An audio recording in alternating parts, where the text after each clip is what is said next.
নবীজির আদর্শকে বিতাড়িত করছি রাষ্ট্র ব্যবস্থা থেকে। মুসলমান নেতার পিছনে দৌড়ায়, নেতার আদর্শ কথা ঘোষণা করে, আমি অমুক নেতার আদর্শের ধারক বাহক, আমি অমুক নেতার আদর্শ ধারণ করি, আমি অমুক নেতার সৈনিক।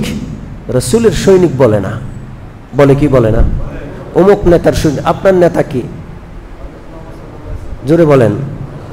আপনার অনুসরণীয় কে? আল্লাহ কয় আপনার জন্য আদর্শ মুহাম্মদুর রাসূলুল্লাহ সাল্লাল্লাহু আলাইহি। আর আপনি নেতারে আদর্শ বানাইলেন। আপনার নেতা বিড়ি খায়, বেনামাজি, অহংকারী, দাড়ি নাই, আপনি তার পিছনে দৌড়ান। মরতে হবে না? জোরে বলেন।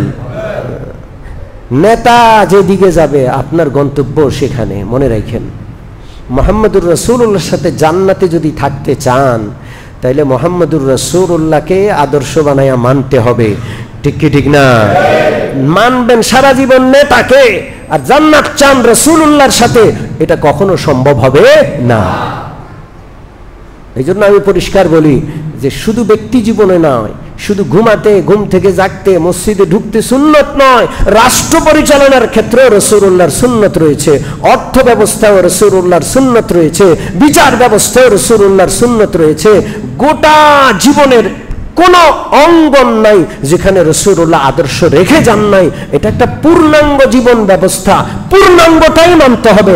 আংশিক মেনে পূর্ণাঙ্গ ফলাফল কোনোদিন লাভ করা যাবে না।